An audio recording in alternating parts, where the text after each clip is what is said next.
In this video, I've got a little bit more close up on our horse pillow because I'm going to show you a bit about stitching with pearl cotton. So I thought we needed a little more close up view here. So our whole pillow is still here, all ironed on now, right? So it's all stuck to our background felt. So now we're going to learn a little bit about stitching with pearl cotton, which is different than embroidery floss. Embroidery floss, if you're familiar with that, is 6 strands that are all put together in kind of one big strand. And that allows you to divide out the 6 strands into however many you want. And when you're making my ornaments and a lot of stitching you do, you use 2 strands of embroidery floss. In this case, we're using this stuff called pearl cotton. And this is kind of 2 strands wound together, but that just makes one finished item. And it's quite a bit thicker than a single strand of embroidery floss. This is pretty traditional for use in penny rugs. It has a little bit more character to it and a little bit more sheen. So this is what we're going to use for our pillows. So you want to cut yourself a piece of whatever length that's going to work for you. In some of the kits you have pre-cut floss. They're cut to kind of how the skeins come. Those pieces might be a little bit too long. You might want to try cutting a few pieces in half. You'll figure out what works best for you on your length. If it's too long, it can get tangly, but if it's too short, you end up having to change threads very, very often, and that's not something that you're going to want to do. So here's what we're going to do. We have our piece here, and on one end we're going to want to tie a knot. So we're just going to tie a little knot in the end of our floss. You don't really need to double knot this because this is thicker. And then we're going to come over to our other end, and like I always do, I'm going to snip off a little piece so that it's nice and even. And then my gross little habit of licking the end of it, licking it and flattening it. And I take it and put it between my fingers so you can see the little bit of floss there. And I'm going to push it up through the eye of the needle.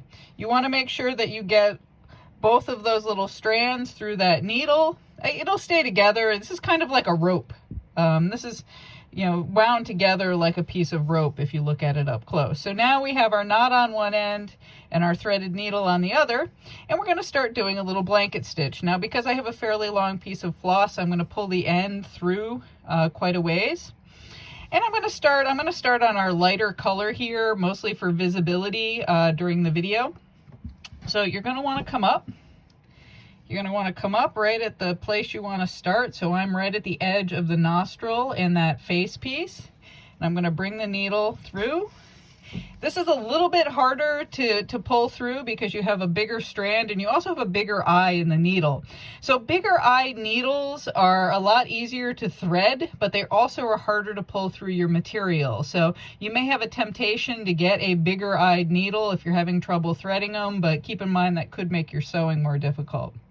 So we're going to go through our blanket stitch here. So to make our first stitch, we always want to move over and down the same amount.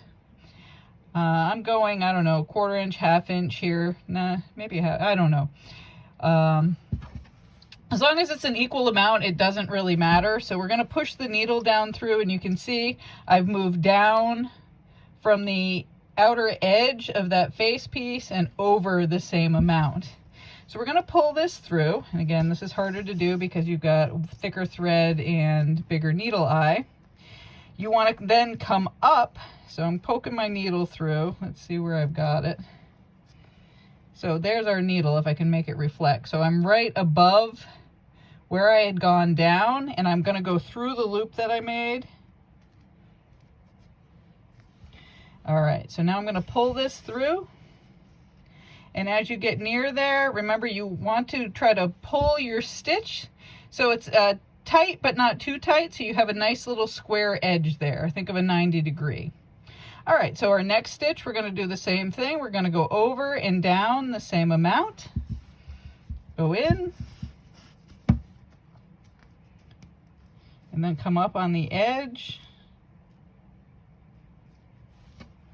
Pull our needle through, making sure we go through the loop, bringing that up, and pulling it a little tight. So now you can see we've got a couple of stitches there, and we're going to keep doing this. Now if you're familiar with making my ornament kits, you're going to want to use bigger stitches when you're doing a pillow. It's a bigger scale project.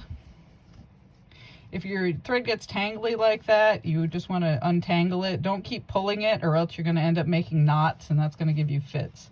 So we're going to come through, make sure you pick up your loop, and again, pull it tight. All right, so there's our 3 stitches there with our pearl cotton. I'm going to stitch away a little bit, and then I will show you a short lesson on how to finish off your thread.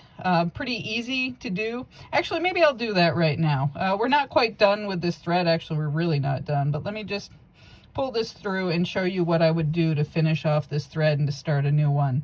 All right, so I'm going to come down through, and that's how the point you want to end on when you're finishing off a thread. So when it's starting to get too short to sew with easily, you want to end up going down through, and you can just pull it flush there. Then you're going to want to flip this over, and all I do is I thread my needle through the you know, like a single layer of the felt. Make sure you don't go through the face, and I'm going to bring that through. Now when I cut this, where are my scissors? I'm going to leave a bigger tail on this because we're going to need a little slack when we start our new thread. So we're going to cut that right there.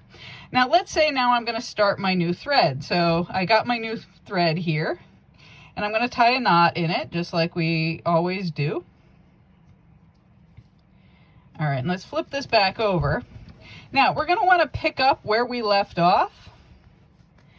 So I'm going to come up just like I was continuing along. Can you see my needle there? Yeah. All right, so I'm going to come up right above my previous stitch, bring this through, and then I'm going to come through and I'm going to pick up my loop. Make sure that you get both strands of the thread and that you're not actually threading through the pearl cotton, because that'll make your design look funny. So you should be able to thread that through and just pull that tight, and see, it looks like just like all our other stitches did. So now we can just keep stitching along. I'm going to put another stitch in here, and then I'll flip it over to show you what the other side looks like. Bring this through.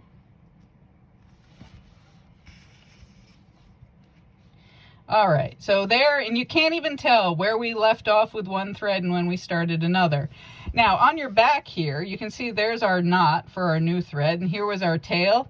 If this happened to be too baggy on the front, you would just be able to pull on this tail and tighten it up here. I'm not having that problem with that stitch, so I don't need to do that. But if it was, you've got that slack to help you.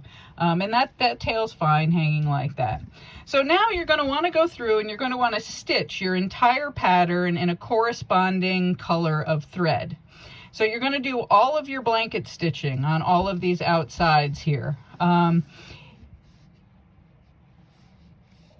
Then when you get to doing your mane and tail, you're going to want to blanket stitch, not mane and tail, mane and forelock, sorry.